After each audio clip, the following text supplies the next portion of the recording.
Tabloid obor rakyat kembali beredar di kalangan pesantren. Kali ini beredar dengan edisi kedua. Isinya masih sama, menjelekkan Capres Joko Widodo. Muncul dugaan ada pembiaran terhadap aksi kampanye hitam yang dilakukan tabloid obor rakyat.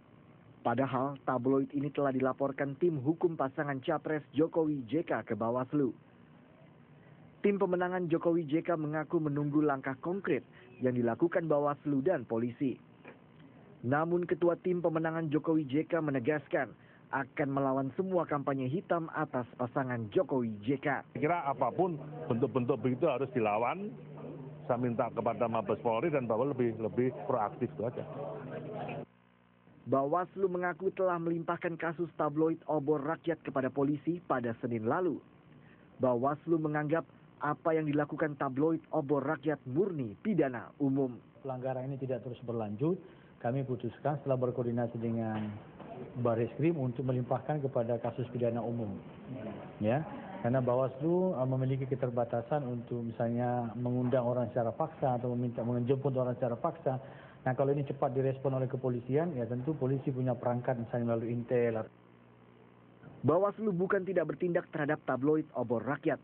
Bawaslu mengaku telah melayangkan surat panggilan kepada pemimpin redaksi tabloid obor rakyat. Namun hingga 3 kali surat panggilan, orang yang dimaksud tidak juga datang. Bawaslu juga telah mengutus intel untuk mencari alamat tabloid tersebut, namun tak juga ditemukan. Bawaslu pun berkesimpulan bahwa tabloid obor rakyat adalah tabloid bodong alias gelap. Tim Liputan, Metro TV. Dewan Pers menyatakan tabloid obor rakyat bukanlah produk jurnalistik, tapi sebuah media propaganda yang digunakan untuk kampanye hitam.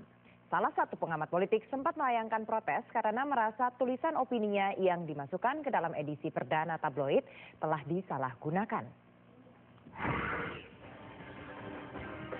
Atas dasar pertemanan, pengamat politik Gun Gun Herianto sama sekali tidak curiga ketika salah seorang teman jurnalisnya memintanya menulis di kolom opini untuk sebuah tabloid baru.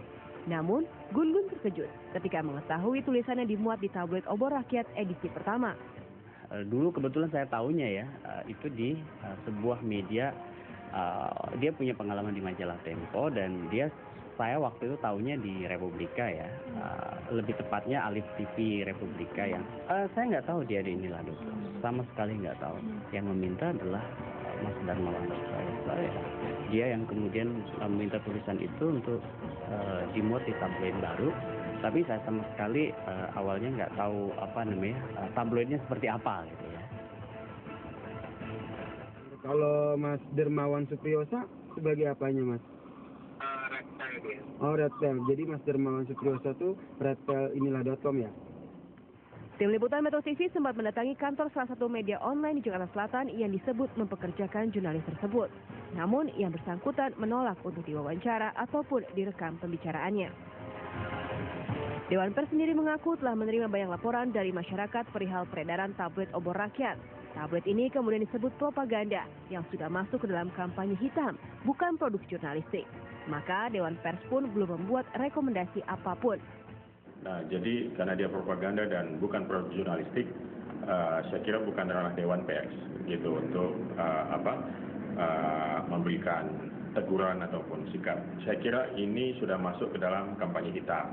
Dan karena itu saya pikir KPU dan Bawaslu itu bisa lebih aktif untuk memberikan respons sesuai dengan undang-undang. Dewan Pers memastikan terus memonitor peredaran dan pemberitaan media massa terutama selama masa kampanye Pilpres. Masyarakat pun diharapkan bisa kritis terhadap segala bentuk informasi yang beredar di media massa. Tim Liputan, Metro TV. Capres Joko Widodo menjawab dan juga menjelaskan sejumlah isu negatif dan